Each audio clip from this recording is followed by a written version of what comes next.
Ayan mga lods, oh. Umpisa na nating i-train ang ating mga alaga, mga idol. Although medyo ano to, mahaba-habang ano to. Nagkaano naman tayo kaya okay lang. Bibilang tayo ng ano rito mga idol, mga lods. Bibilang tayo ng maraming buwan. Let it, bang, bang. Good morning mga lods. Ayan o. Gaganda ng mga alaga natin mga lods. Ayan. Totally kahapon mga idol. Ano. At medyo ano, sakit yung batok natin. Oh, liig. Kasi nga step na ako mga lods. Unti-unti ko. Inano ko siya. Habang ano, may oras pa ako kahapon. Kasi may pinunta na ako kahapon mga idol eh. Ang bandang hapon. Bang may oras ako, ano, pinilit kong ano. May pinturang ano lang mga lods. Yung malinis lang tingnan. Tapos pag pinokus natin sa camera, maliwanag yung mga alaga natin mga idol. Totally ano yan, umpisahan ko nang i-train ng mga to kasi andyan na sila eh. Ano nga yun mga lods eh, kung mapapansin nyo, ano sila, ayan o, bukas yung pinto pero ay nila lumabas kasi nga nasanay sila na sa taas na nakakulong lang. Hindi sila lumalabas sa cage. So expected na natin mga idol. Kaya ang ginawa ko ano, inano natin nabayaan lang natin ganyan.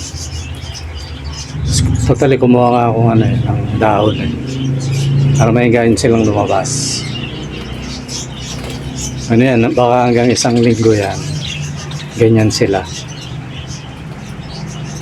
Kasi dati sila yung naunang kumain. At saka napakain ko na kasi mga yan lods kaya kampante sila. Pero kung hindi mo pa napakain yan, aggressive yung mga yan. Kaya ito, paisi-isi lang kasi busog na sila. Ayan, ganyan yung ibon idol. Pag busog na, kahirapan ng ano yan, lumapit. Kaya kailangan kung magte-train ka, gutumin mo. Nakalimutan ko kasi tanggalin yung patukaan nila. Eh, pinuluyan ko na, pinakain ko na rin kanina. Kasi may ginawa pa ako. Totally, ano na nga yun mga idol. Ang hali na yun. Ang oras ngayon, alas 12:05.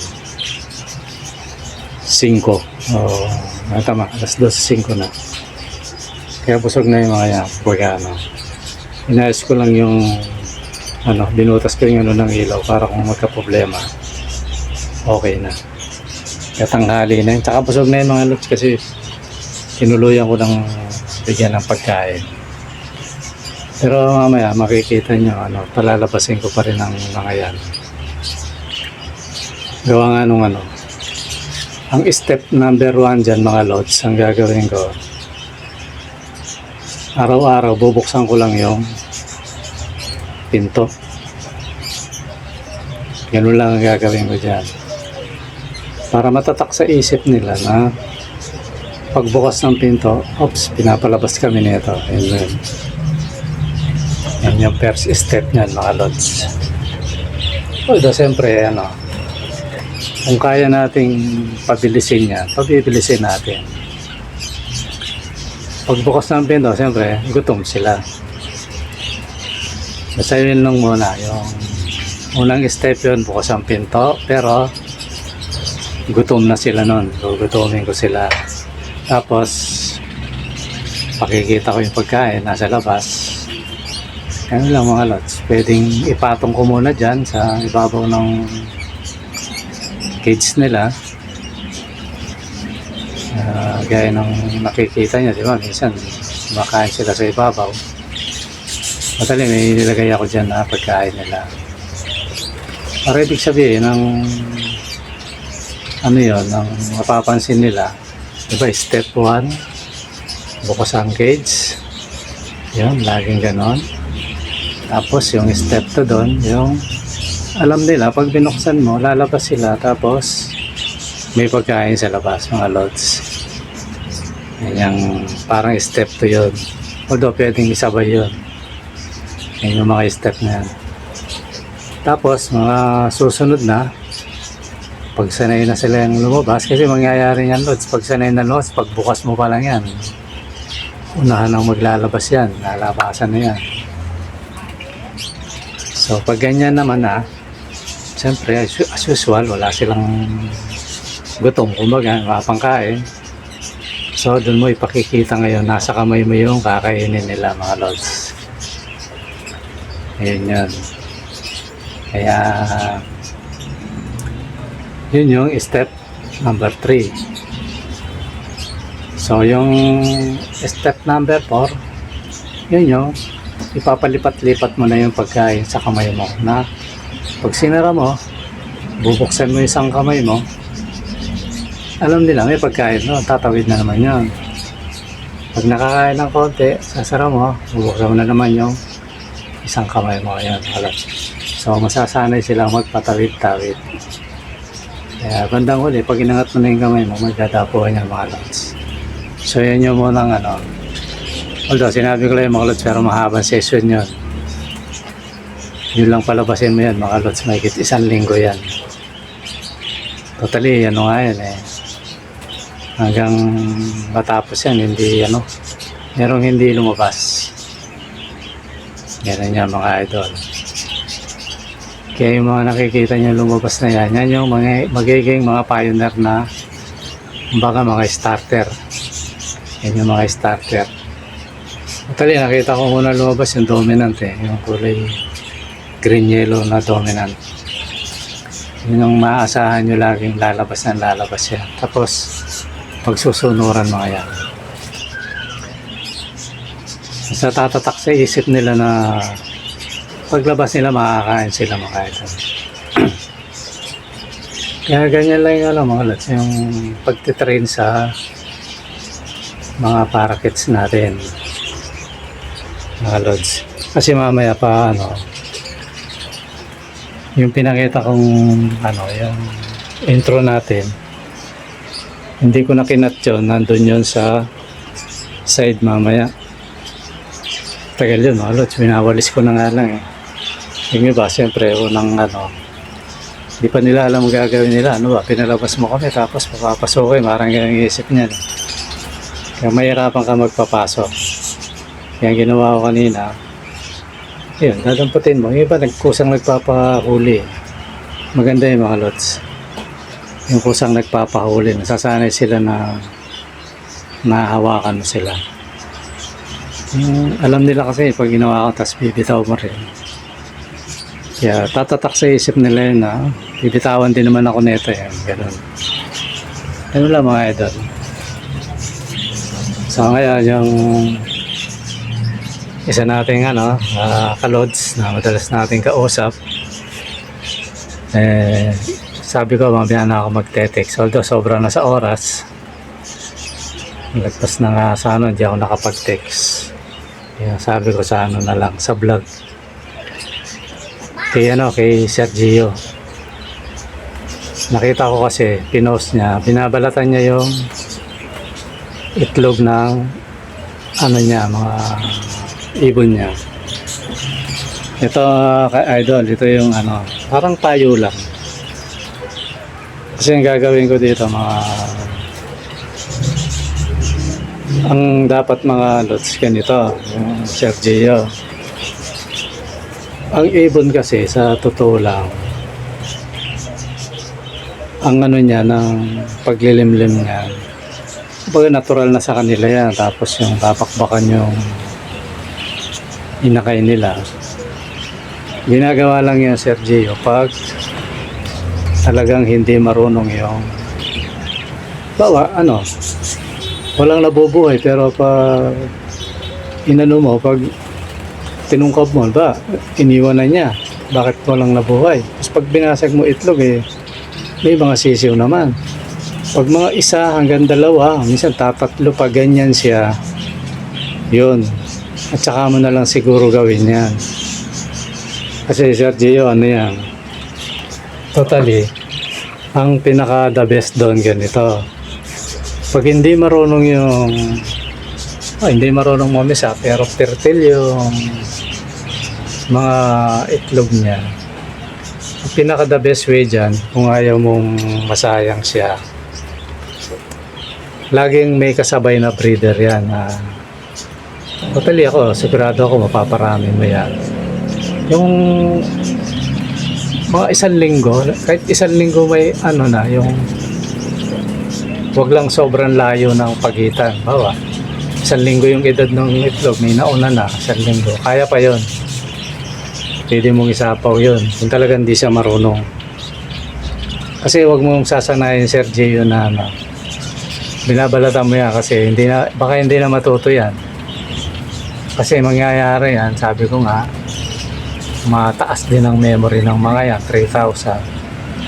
Baka isipin ng ibon, hindi ko na itutuloy ito, babalatan din naman yan. Baka puro ganun ang mangyari, Sergio. Buti kung may maintain mo lagi yan, pero pag marami na yan, puro ganun ang mangyari dyan. Masasanay siya, Sergio. Kaya siguro pinakamaganda kung halimbawa ang breeder mo na yun hindi marunong, paposter mo na lang. Mag-iwan ka lang sa kanya siguro mga isa, dalawa, gano'n, mga dalawa. So yung dalawa na yun, ready ka na kung hindi niya pisain o gano'n na lang. Hanggang sa kung talagang malay mo matuto, pag laging dalawa lang, kunin mo yung itlog, bigay mo na lang sa iba, tirahan mo ng dalawa o kaya isa, gano'n, para matuto. Huwag mo sasanayin yung ibon mong gano'n, idol. Yan, hindi maganda yun, parang tao rin yan. Nakita ka ng tao na kasi parang tayo na yung magulang yan na nung nag-asawa lagi puro gano'n, puro si mama. So pag iniwan siya ni mama, hindi na maka-discarding maganda kasi nasanay kay mama. Parang gano'n yan, mga idol, mga lods. Kaya pinakapayo ko sa iyo, lods, gano'n talaga. Talagang siya, totally, may pinost ako na nakwento ko nga na na nabagsak ko yung itlog, fertile. Kanina tinignan ko, nilalanggam na, inalis ko na lang. Ganun talaga, yun, sa pag-ibon, hindi natin ma-perfect yan. Talagang, minsan, sarili nating pagkakamali, minsan sa ibon, ganun talaga. Pero huwag mo sasanay ibon na binabalatan mo kasi pag nasanay yan, baka iasa na sa'yo yan. Hindi na matututo yan, idol. Lods, Sergio. Pinakapayo lang naman yun. Baga, nasa ina kung susundin mo. Ano pa nga yan di ba? Kung narinig mo yung vlog ko na gusto mong mag-succeed yung yung pag-ano mo baga mas productive, mas marami. Pag umitlog kasi ako ganito yung ginagawa ko. Maliban na lang sa mga yung sanay, kagaya ni Kika, yun sanay yun. Bata pa kasi yun, totally yung mga breeder ko, yun yung mga una kasi sanay hawakan, sabihin sanay na sa akin, kaya walang selan. Pero kung ang ibon mo, lalo na yun sa'yo, nabili mo, sabi mo mga ilang buwan lang na nagitlugan na. So hindi ka masyadong kilala na ibon mo, idol. Kaya yun, ngayon gusto mong dumami agad dyan, ang technique dyan, bawa may pinares ka, tapos parang tansya mo, may itlog, sinilip mo, tapos meron nga, yun, huwag mo na silipin yun, pabayaan mo yun hanggang sa kusa na lang lumabas yung mga ano, yung mga hinakay na marinig mo na lang may hinakay na. Huwag mong gagalawin. Yun, mas effective yun. Huwag mong isipin yun, may magpupugok na ano, hindi. Totally matututo yung ano eh. Kasi ibon yan eh. Nature nila yan, idol na colots. Nature nila yan eh. Natututo yan. Kung gusto mong dumami yung ibon mo. Kasi ako dito, meron akong mga ano, isang silip lang. Hindi ko na inaano. Maliban sa mga bata. Yung mga bata, although pinagbibigyan ko yun, hindi ko sinisilip. Nababayaan ko sila. Ngayon, pag nakita kong parang itlog lang ng itlog tapos hindi niya ano, yun, tsaka ako lang inaalis. Pero kung mahusay naman yung breeder mo, bayaan mo lang. Mas productive yun kesa yung ano, titingnan natin kagaya yung ano, nakita ko, pinost mo sa akin eh. Sabi ko magko-comment ako. Ano yun, Lods, huwag mo sanayin yung ibon mong gano'n. Baka masana yan, yung mangyayari. Pipitik-pitikin lang yung itlog. Iiwan. Kasi iniisip niya, tutuloy naman nito yun. Baka ano, lalong hindi dumami yung ano niyan, lalong hindi mabuhay yan. Kaya huwag mo na sanayin, idol. Pinakapayo ko lang yung mga Lods. Yun lang mga idol. Ayan, kakadaldal ko. Nakita ko na yung pinawalis ko yung ano, yung mga ibon ko. Umawak na ako lang walis yan, yung Lods eh. Ano kasi yan, yan yung maliit na video mga Lods. Ano yan, sa umpisa talaga yan, 1 linggo yan. Parang yung bata na pag umawak ang walis tsaka lang ano. Pero meron talaga di pa marunong. Kaya kailangan takpin muna yan. Yan lang mga Lods yung ano natin ngayon. Kasi niliitan ko muna kasi hindi pa maganda yung performance. Kaya malamang sa mga susunod na ano, puro ganun pa yan. Hanggang sa matuto sila. Maganda nga sana ano eh, yung ipunin ko na lang yung ano eh, mga first day, ano, second day, tapos pag dugtong-dugtongin mo. Although may video tayong araw-araw. Tapos bigla akong gagawa ng isang performance na nag-improve. Parang gano'n, isang buong video. Ganun lang siguro yung gagawin natin. Pero araw-araw natin i-train yan at ipapakita mga Lods. Para mga Lods, yan dito muna. Maraming salamat. Ang aking video ano, putol-putol. Walang consistent mga Lods. Okay mga Lods, maraming salamat sa panonood. Bye-bye.